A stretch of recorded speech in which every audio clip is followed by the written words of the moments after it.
So, with 6 golden coins in hand, it's time to take on Wario and get our castle back.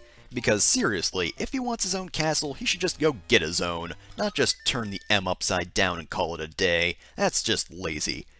But to get to Wario, we do have to get through his traps. This is probably the hardest stage in the game, because there are a lot of tricky traps, and it's a fairly long stage, so unlike most of the rest of the game, this is actually kind of difficult.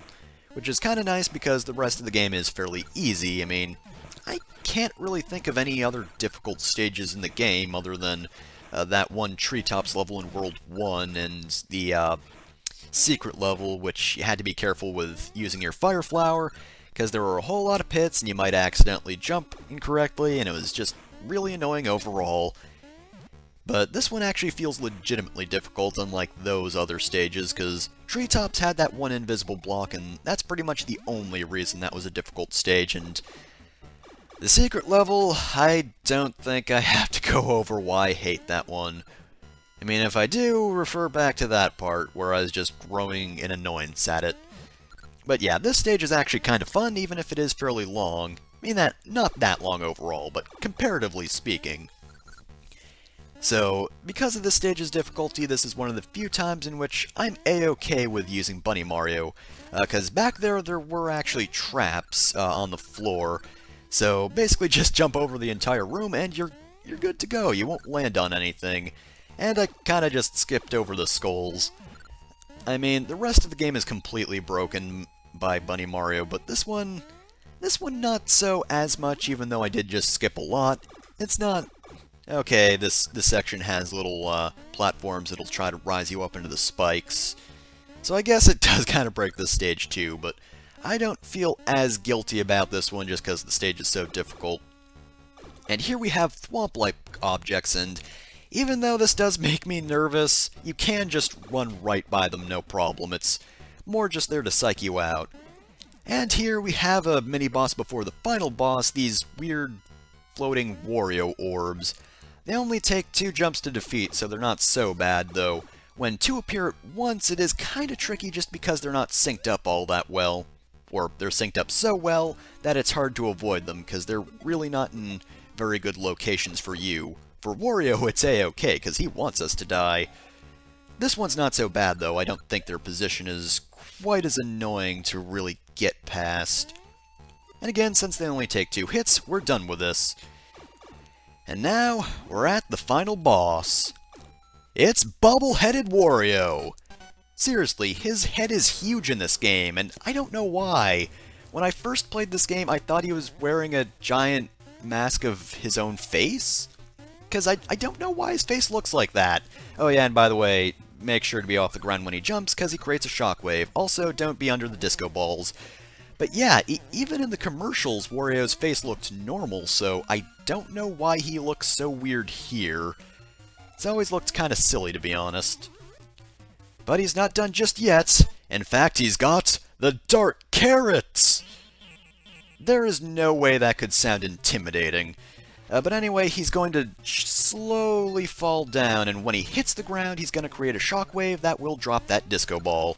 And thank goodness he does not touch the left or right sides of the screen, otherwise I would have been hit there. And he was only able to complete his pattern once, because he does dive low enough where you can jump on him at the end there. So you can get all 3 hits with ease, and now he's using the Dark Flower! A little more intimidating, but really... Not that. It's still kind of silly to say Dark Flower. Anyway, he throws fireballs at you, jump on him 3 times, and he's done.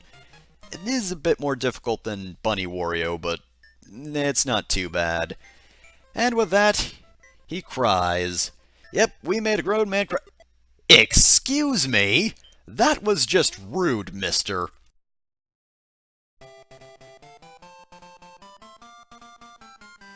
And so, yet again it is ours, and it does transform. To be honest, I was kinda hoping Mario's castle actually did look like that. I mean, he does have a giant robot version of himself, so he is probably fairly vain, but I was hoping he also had a horrifying dark castle to his own. But I guess it's a bit more peaceful than that. It's a normal-looking castle, not a horrible dark evil one. But with that, we've finished Super Mario Land 2. And I don't know who's thanking Mario. Probably himself, because really this was just a quest to reclaim his own land. Nothing else was at stake, it was just Wario being a jerk and Mario wanting his house back. So, overall, I think Super Mario Land 2 is pretty good.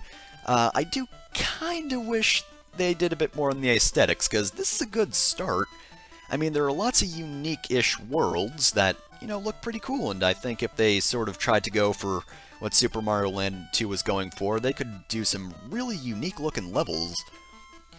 But as it stands, they are hurt a little bit by the fact that it's on a Game Boy and doesn't really have as much memory to spare, so it's a fairly short game, levels aren't always the longest, but they're still fairly well designed. It's just, I don't quite think this game met the potential it could have, just because it was on a bit of an older system.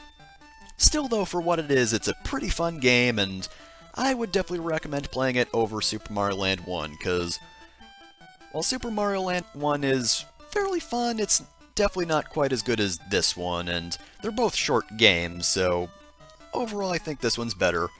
Again, maybe it's just because the aesthetic is really good and there are some really cool looking levels and they're all fairly unique, at least in terms of graphics.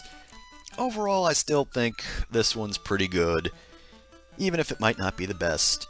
As for music, it tried to do the same thing that Super Mario World did, where it has one main theme and then all the other themes are based on it, but I don't think it did it quite as well. I mean, the main theme itself is pretty catchy, but I don't think it really gets reused. I mean, its reuse isn't that good, basically. That's what I'm trying to say, so the best song in the game is the one that doesn't really sound as much like the main theme. And, there's nothing else I can really think of to talk about, so, I guess that's it. So, this has been Super Mario Land 2. I've been Fefter MASAFUMI. I hope you enjoyed that, and I'll see you next time for whatever I do next.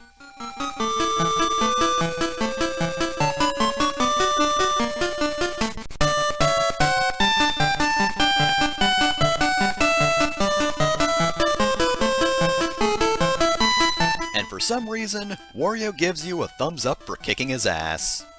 I don't know why, but he does.